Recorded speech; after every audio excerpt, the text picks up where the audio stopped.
வணக்கம் உறவுகளே, நாங்கள் இப்போ நிற்கிற இடம் வந்து சல்லி கோயில். இது வந்து திருகோணமலையில் இருக்குது. இந்த பாருங்க, அழகிய பெரிய மதில்களால் கட்டப்பட்ட இந்த கோயில் வந்து முன் வாசல் கோபுரம் வந்து எப்படி கட்டியிருக்கணும்னு சொல்லி நாங்கள் வந்து உள்ளுக்கு போய் பார்த்தோம்னு சொன்னால் சல்லி கோயில் வந்து பாருங்கள், இதில் வந்து ஃபுல்லாக வந்து உடைச்சிட்டனம் என்ன உடைச்சி கொண்டு இருக்கணும். இந்த பாருங்கள், இதில் பைக்கும் இல்லாமல் வந்து வேலை செய்து கொண்டு இருக்குது. இந்த கோயில் வந்து ஒரு பழமை வாய்ந்த ஒரு கோயில். ஆனால் கழுமரம் மட்டும் இதில் உடைக்கப்படையில கோபுரத்துக்கு, அதாவது சல்லி கோயிலுக்கு முன்னுக்கு இருக்கிற இந்த கழுமரம் இது வந்து உடைக்கப்படையில.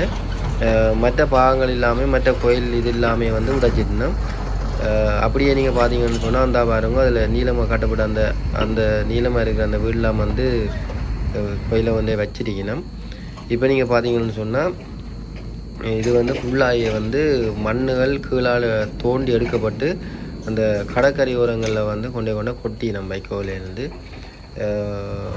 இதை வந்து ஏன் இடிக்கணும்னு சொல்லி நான் அதை கேள்வி கேட்டதுக்கு வந்து அதை வந்து சொன்னது வந்து இந்த கோயில் வந்து கட்டி வந்து நீண்ட காலமாகிட்டு தான்.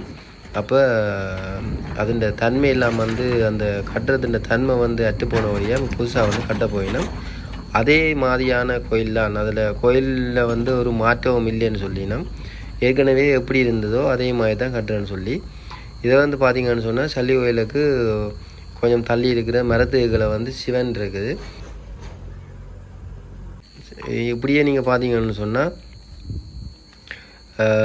பக்கத்தில் இருக்கிற மலையில் வந்து ஒரு கோயில் ஒன்று இருக்குது. இந்த பாருங்க, அப்படியே அங்கால நாங்கள் இந்த மலையின் பின்பகுதியை நாங்கள் பார்த்தோம்னு சொன்னால் பாருங்க, பிள்ளையார் ஒன்று இருக்குது. பாருங்கள், பிள்ளையார் சிலை ஒன்று இருக்குது. இந்த பிள்ளையார் சிலை வந்து கோணேஸ்வரர் கோயிலை வந்து பார்த்த வண்ணம் இருக்குது.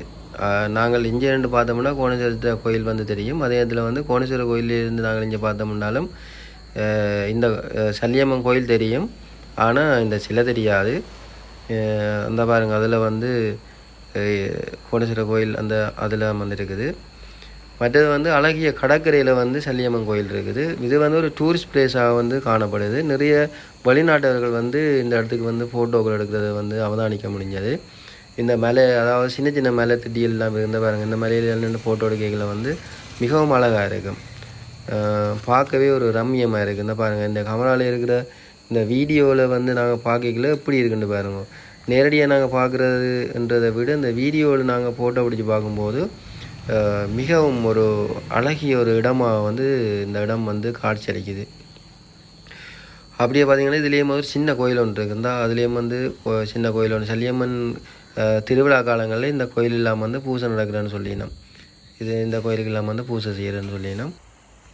சரி நண்பர்களே, இதோடு நான் வந்து இந்த காணொலியை வந்து நிறைவு செய்து கொள்கிறேன். ஏன்னா சேனலுக்கு வந்து லைக் பண்ணுங்க, ஷேர் பண்ணுங்க, சப்ஸ்கிரைப் பண்ணுங்க.